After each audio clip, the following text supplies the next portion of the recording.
Hello viewers, আমার সাথে ঘটে যাওয়া একটা মর্মান্তিক ঘটনার ভিডিও আপনাদের সাথে শেয়ার করতেছি। ভিডিওটা ভালোভাবে দেখলে বুঝতে পারবেন। আসলে আপনাদের কাছে একটাই প্রশ্ন থাকবে যে এখানে অপরাধটা কার। আমার গাড়ি মিনিমাম 50 থেকে 55 স্পিডে, আমি স্বাভাবিক গতিতেই সবসময় চালানোর চেষ্টা করি। দেখেন সামনে থেকে একটা বাইক কিভাবে আমাকে ওভারটেক করছে, দেখতে পাচ্ছেন কি একটা অবস্থা। আসলে আল্লাহর মতে অনেক মানে ইজিলি কন্ট্রোল করতে পারছি, আর না হলে এটা একটা ব্যস্ততম রোড, আর পিছনে হাইওয়ে রোডে তো বোঝেনি সবসময় গাড়ি, বড় গাড়িগুলো আসে। তো আসলে এখানে সাধারণ জনগণ যারা ভিডিওটা দেখছে বা যারা ছিল উপস্থিত তারা কি বলে দেখুন। হে ভাইয়া, ইন্ডিকেটর জ্বালানো ছিল, এটা হাইওয়ে রোড না? তুমি রাস্তা পার হচ্ছ না? এভাবে কেউ রাস্তা পার হয়? এ কেমনে গাড়ি চালানো বলে তোমার?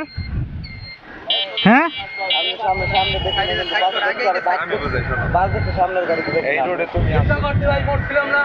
মরা খালি না, আমরা টোহার নাকতো নগদ। মনে করো ওরা তো হাই রোডে না, তোমরা হাই রোডে সিঙ্গেল রোডে করবে না, ওই রোডে রাজা আরো বর্তমান ক্ষমতা থাকো। তুমি যখন সিঙ্গেল রাস্তা হবে তোমার ওয়েট করতে 5 মিনিট, বাইকে করলে কোনো বড় গাড়ি আসে না, 1 সেকেন্ডে ব্যবধানে বাইসে গেছে। সেটকে দিতে দুজন একবারে, বিশাল ভুল হয়েছে তোমার। তোমার এই যে আমরা মনে করো 24 ঘন্টা গাড়ির বাড়তে নর্মাল 2 মিনিট 5 মিনিটও দাঁড়াইতে, এই যে ক্লিয়ার, তারপরে করি তুমি ফুরুত করে মাথা ঢুইতেছো। এরা তো ভালো কন্ট্রোল করছে, ধন্যবাদ বলছে। মানে শুধরান যাবে না, শুধরান যাবে না। তাও সাতবার না বলে শরীরে কোথায়? হ্যাঁ, হেলমেট খোলো, হেলমেট খোলো, হেলমেট খোলো।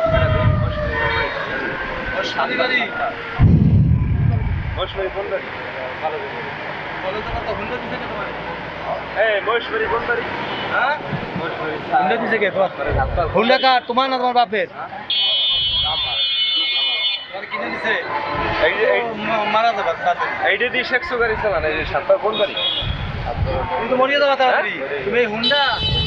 কিচ্ছু বলার নাই আসলে।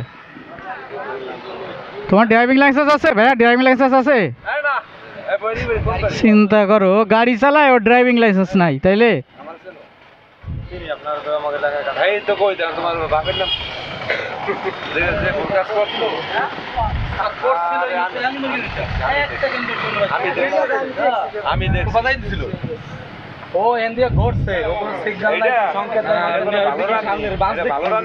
আমার গাড়ি 50-এর উপরে স্পিড। তুমি মারবা ভাই, তুমি মারবা প্লাস আরো 5 জনের মারবা, ঠিক আছে? তুমি এরকম ভাবে গাড়ি চালাও না। অন্তত হাইওয়েটা পার হইতে গেলে ওদের 7 বার ভাবতে হয়। ছোট মানুষ বলছে না, ঠাস করে ঢুইতেছে মাথায় ফেলে। এরা তো এটা তো ধন্যবাদ দেওয়া উচিত। এটা আমি গেছে শেষে আমি পুরো চাওয়া হয়েছে। মাত্র মনে করেন যে 1 হাত ডিফারেন্সে বাস, 1 হাত না, তাও গাড়িতে বাস যেত আমার। বাসা সোয়া নাকছে, খালি সোয়া নাকছে।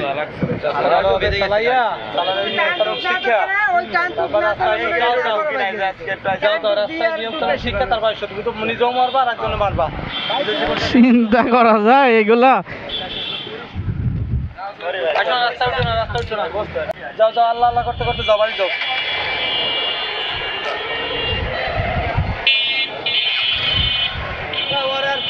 কি বলবো, আল্লাহ বাঁচাইছে।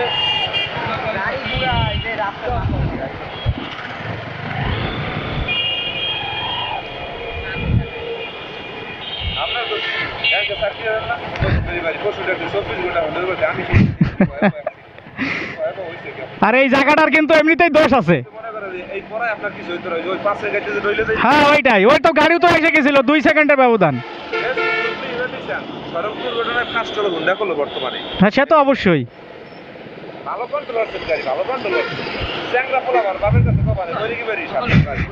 বলেন বলেন, একটু বলেন, বাবার সাথে বলেন। চিন্তা করা যায়, আমি তো এরকম হাই কন্ট্রোল না করলে তো।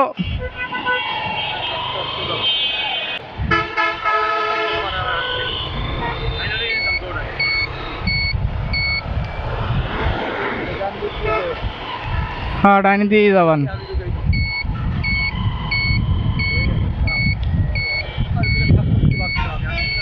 না, থাপড় দিলে তো দেওয়া উচিত, তবে ওদের দেওয়া উচিত, ওদের শিক্ষা দেওয়া উচিত ওইভাবে, বুঝছেন? পরে আবার নরম হয়ে গেলাম।